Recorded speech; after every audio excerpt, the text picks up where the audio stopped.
मैले सुरु गरेँ है। आज मिति चैत 13 गतेका मुख्य निर्णयहरू म सुनाउँछु। आज 4वटा निर्णयहरू भएका छन्। नम्बर 1 मा सम्मत 2082 भदौ 23 र 24 गतेको जेन्जी आन्दोलन तथा यसअघि भएका विभिन्न आन्दोलनमा वीरगति प्राप्त गर्ने सम्पूर्ण ज्ञात अज्ञात शहीदहरूप्रति भावपूर्ण सम्मान एवं हार्दिक श्रद्धाञ्जली अर्पण गर्ने नम्बर 1 को निर्णय भयो। नम्बर 2 मा नेपाल सरकारको प्रवक्तामा माननीय शिक्षा विज्ञान तथा प्रविधि मन्त्रीलाई तोक्ने भयो। नम्बर 3 मा सरकारको शासकीय सुधारका लागि 100 कार्यसूची स्वीकृत गर्ने भयो। त्यो 100 कार्यसूची भोलिसम्म प्रकाशित पनि हुनेछ।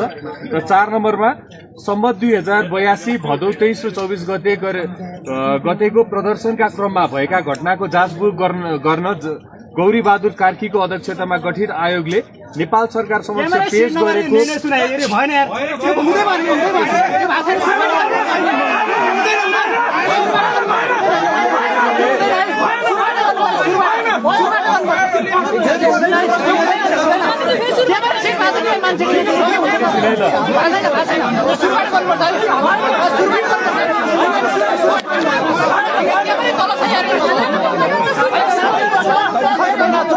सम्मत 2082 साल भदौ 23 र 24 गते प्रदर्शनका क्रममा भएको घटनाको जाँचबुझ गर्न गौरी बहादुर कार्कीको अध्यक्षतामा गठित आयोगले नेपाल सरकार समक्ष पेश गरेका प्रतिवेदन तत्काल कार्यान्वयन गर्न देय बमोजिम गर्ने। उल्लेखित आयोगले सिफारिस गरेका व्यक्ति र निकाय मध्ये सुरक्षा संयन्त्रको हकमा अध्ययन समिति गठन गरी सो समितिले पेश गर्ने सिफारिस बमोजिम गर्ने र दोस्रो अन्यका हकमा सो आयोगले गरेको सिफारिसलाई तत्काल कार्यान्वयन गर्न सम्बन्धित निकायलाई निर्देशन गर्ने। हस्, धन्यवाद।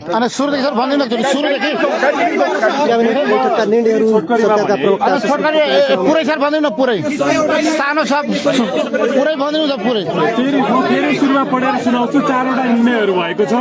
1 मा 2082 भदौ 23 र 24 गतेको जेन्जी आन्दोलन तथा यसअघि भएका विभिन्न आन्दोलनमा वीरगति प्राप्त गर्ने सम्पूर्ण ज्ञात अज्ञात शहीदहरूप्रति भावपूर्ण सम्मान एवं हार्दिक श्रद्धाञ्जली गर्ने नम्बर 1 को निर्णय। नम्बर 2 नेपाल सरकारको प्रवक्तामा माननीय शिक्षा विज्ञान तथा प्रविधि मन्त्रीलाई तोक्ने।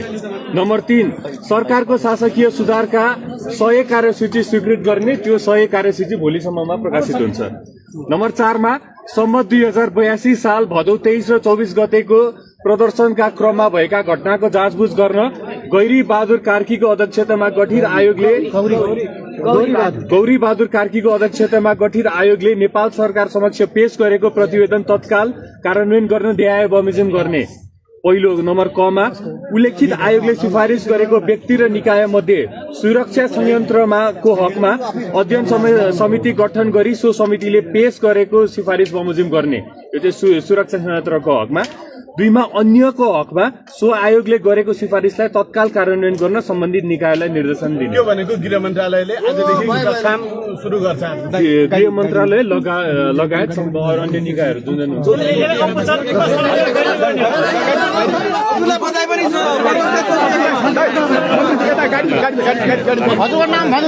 सस्मित पोखरेल भर्खरै सरकारका प्रवक्ता सस्मित पोखरेलले प्रेस मिट गरेर सरकारका बैठकका निर्णयहरू उहाँले सुनाउनु भएको छ। यो हामी खिचेर लिन सक्छौँ कि यो निर्णयहरू। दर्शकवृन्द, हामी प्रधानमन्त्री कार्यालयमा छौँ। बालेन सरकारको पहिलो क्याबिनेट बैठकले गरेका निर्णयहरू प्रवक्ता सस्मित पोखरेलले सुनाउनु भएको छ। त्यो हामी मन्त्रीज्यू सिफारिस गरेकाहरूलाई कारबाही हुन्छ। मन्त्रीज्यू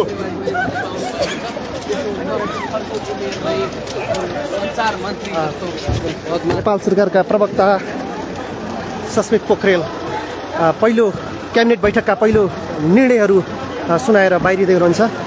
2-40-32 नम्बरको गाडीबाट सस्मित पोखरेल प्रधानमन्त्री कार्यालयबाट बाहिरिनु भएको छ भर्खरै।